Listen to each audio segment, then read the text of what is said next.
Imagine seeing this headline flash across your screen.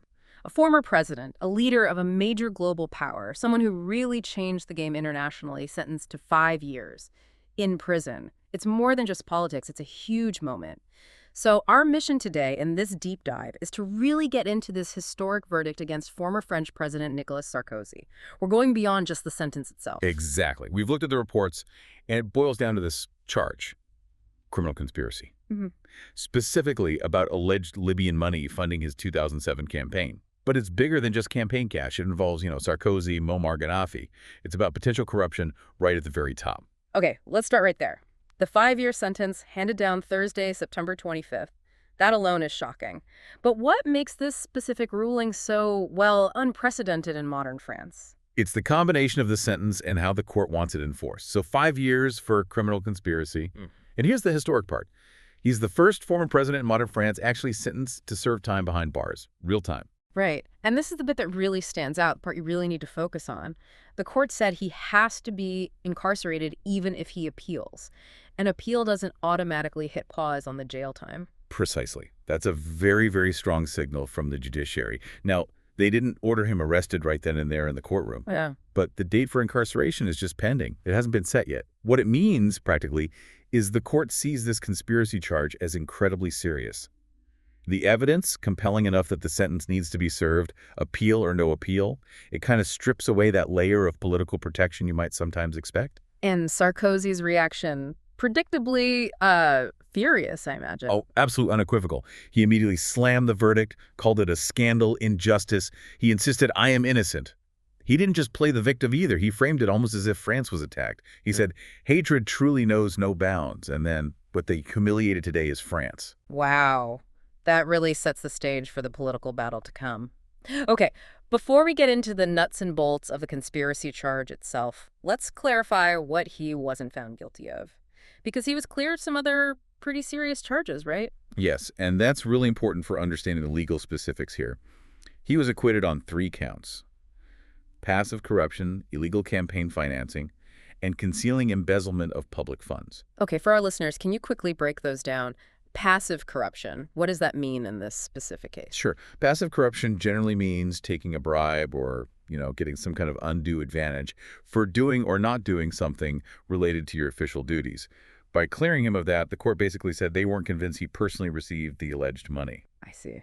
And the other two, illegal campaign financing and embezzlement, they also focus more on the actual handling or misuse of the money itself. So the court wasn't persuaded that Libyan money definitely made it into his campaign coffers or that he directly used it, but he was convicted solely for criminal conspiracy. If the money transfer wasn't proven, how did the court define the crime here? Right. This is the absolute core of the ruling. The chief judge laid it out.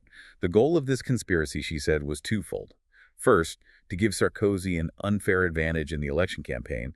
And second, quoting here, to prepare an act of corruption at the highest possible level in the event that you're elected president of the republic. Okay. So punishing the preparation itself, that feels like a really significant distinction. It's not just about dodgy campaign funds. It absolutely is. And the timing is key, too. This alleged plot happened between 2005 and 2007. During that time, Sarkozy was interior minister, a very powerful position. The judge stressed he used that official role to prepare an act of corruption at the highest level. All right. The crime, then, is basically poisoning the well, using his public office to plan this future quid pro quo with a foreign dictator. Even if the plan didn't fully succeed or the cash never showed up. And it wasn't just him acting alone, was it? His close allies were involved in this planning stage, too. Definitely not a solo operation. 2 of his closest associates were also convicted of criminal association. Claude Guillaume, a former minister, got a 6-year prison term, though his actual incarceration is on hold for health reasons. And Brice Hortefeux, another former minister, received a 2-year sentence. He can serve that outside prison wearing an electronic monitoring bracelet. So what's the specific evidence linking Guillaume and Hortefeux to the conspiracy? Where did this planning allegedly happen? The court pointed to secret meetings back in 2005. Guillaume and Hortefeux met with Abdullah al-Senussi. Al-Senussi. He was Gaddafi's brother-in-law, right? And his intelligence chief. That's the one. A very powerful and, frankly, notorious figure in the Gaddafi regime. These meetings, according to the court, were where the conspiracy really took shape, where the deal was effectively proposed. Okay, let's shift focus then. What was the deal? What was this corruption pact? What specific favors were Sarkozy's people allegedly dangling in front of Gaddafi's regime? Well, the discussions were apparently quite extensive. They talked about things that would be hugely beneficial to Libya under Gaddafi. For instance, discussing al-Sanusi's own legal situation. Remember, he was internationally implicated, allegedly the mastermind behind those two big plane bombings in the late 80s. Right, the UTA flight and the Pan Am bombing over Lockerbie. The Lockerbie was more complex, but definitely the UTA flight. Exactly. France had considerable sway over how his case might proceed internationally. So helping him out was potentially on the table. Leveraging the fate of someone accused of mass murder. Okay, what else? They also discussed potential French financing for nuclear power in Libya. That's a massive diplomatic and industrial prize. And generally, continued French support to help Libya shake off its pariah state image under Gaddafi. So the offer was essentially full international rehabilitation plus lucrative contracts in return for help funding the 2007 presidential run. Which brings us back to that really interesting legal point. The court couldn't say for sure that the money did arrive and was used, but the conspiracy conviction stands anyway. Could you just clarify that principle one more time for us? It seems crucial. Yes, absolutely.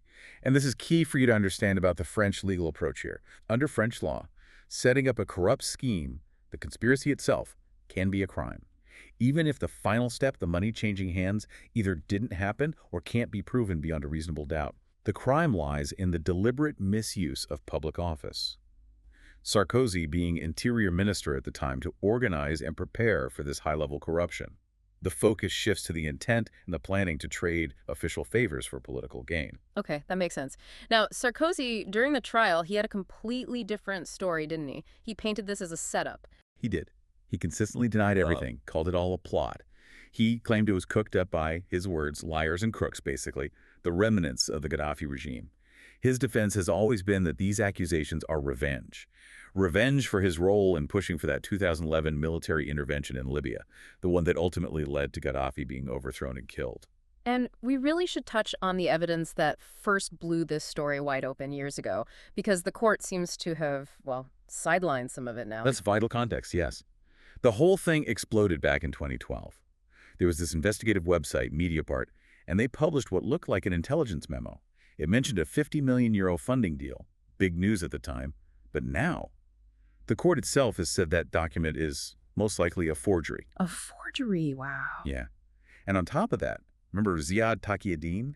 He was the key witness, the middleman, who claimed he personally delivered suitcases stuffed with cash from Libya to Sarkozy's circle. Well, he later completely retracted that statement, and sadly he recently died in Beirut, so he wasn't even at the trial. So the court reached this guilty verdict, despite the initial smoking gun memo being dismissed as likely fake, and the star witness retracting his cash delivery story. Exactly. Which suggests the conviction rests more heavily on the evidence of the meetings, the discussions about the corruption pact, and the misuse of Sarkozy's official position as interior minister to prepare that pact. It's about the plan, not necessarily the proven payoff. Okay, so this conviction, based on the conspiracy, the planning, what does it mean for Sarkozy's legacy? Because this isn't an isolated incident, is it? It feels like part of a much larger pattern of legal troubles. It really is. It's become the defining narrative of his post-presidency. He's still, an influential figure on the French right, but his legacy is now deeply, perhaps permanently, marked by these judicial findings. What were the other big convictions that sort of paint this broader picture? Well, like you said, this isn't even his first brush with a corruption conviction. Yeah. Back in 2014, he was found guilty of corruption and influence peddling.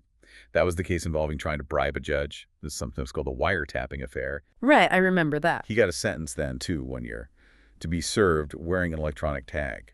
He ended up serving a little over 3 months of that under conditional release, I believe. And there was another one more recently? Yes, just last year. Convicted for illegal campaign financing, this time related to his failed 2012 re-election bid. The issue there was massive overspending, almost double the legal limit for campaign expenditure.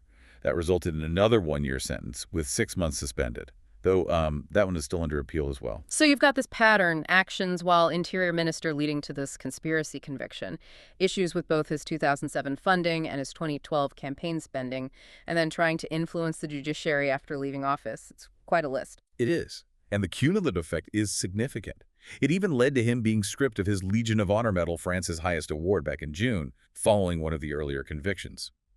So yes, this latest 5-year sentence, with the enforced incarceration aspect over the Libya conspiracy, really cements this view from the French justice system that his conduct across this whole period involved serious criminal behavior. It certainly sends a powerful message about accountability, doesn't it? Especially the emphasis on misusing that high office interior minister to prepare an act of corruption at the highest level purely for political gain. And if you zoom out, look at the bigger picture, it really forces a tough question, especially internationally.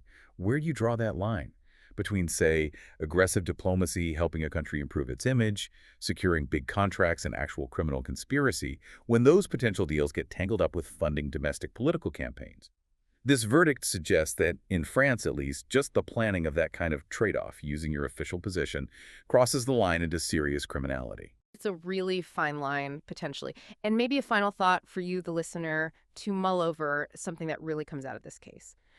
The French court convicted Sarkozy for the intent and the preparation of high-level corruption, even without definitive proof the money changed hands, or even believing the initial cash delivery stories. How does that legal principle punishing the plan for corruption at the very top sit with you? How does it compare to maybe what you'd expect in other justice systems? And ultimately, what does a verdict like this say about public trust and the challenge of ensuring integrity in our highest institutions?